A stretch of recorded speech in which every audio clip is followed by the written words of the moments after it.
இந்தியாவிலேயே அதிக கடன் வாங்கும் மாநிலங்களின் பட்டியலிலும் அதிக வட்டி செலுத்தும் மாநிலங்களின் பட்டியலிலும் தமிழ்நாடு தொடர்ந்து முதல் இடத்தில் உள்ளதாக பாமக தலைவர் அன்புமணி தெரிவித்துள்ளார்.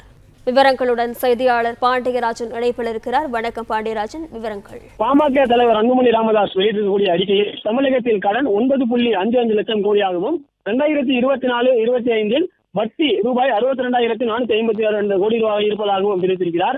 4 ஆண்டாக கடன் வட்டியில் தமிழகம் முதலிடம். இதுதான் திமுகவினுடைய இன்னொரு சாதனை எனவும் பாமக தலைவர் அன்புமணி ராமதாஸ் விமர்சனம் செய்திருக்கிறார். இந்தியாவில் அதிக கடன் வாங்கிய மாநிலங்கள் பட்டியலிலும் அதிக வட்டி செலுத்தும் மாநிலங்கள் பட்டியலிலும் தொடர்ந்து 4ஆம் ஆண்டாக முதலிடம் எடுத்திருக்கிறது தமிழ்நாடு எனவும் அன்புமணி ராமதாஸ் விமர்சனத்தை முன்வைத்திருக்கிறார். மாநிலத்தின் நிதி மேலாண்மையை திமுக அரசு எந்த அளவுக்கு சிதைத்து வைத்திருக்கிறது என்பதற்கு இதுதான் வேதனையான எடுத்துக்காட்டாகும் எனவும் அன்புமணி ராமதாஸ் தெரிவித்திருக்கிறார். 2024 மற்றும் 2025ஆம் ஆண்டின் இறுதியில் தமிழ்நாட்டின் மொத்த கடன் ரூபாய் 9,55,690 கோடியாக உயர்ந்திருக்கிறது.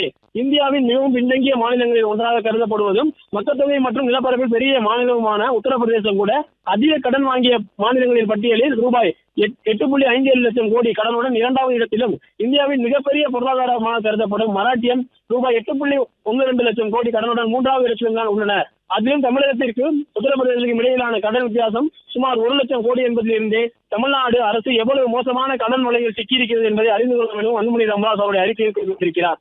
பிளே ஸ்டோர் மற்றும் ஆப் ஸ்டோரில் இருந்து பாலிமர் செயலியை QR கோடு மூலம் பதிவிறக்கம் செய்யுங்கள். செய்திகளை உடனுக்குடன் பெறுங்கள்.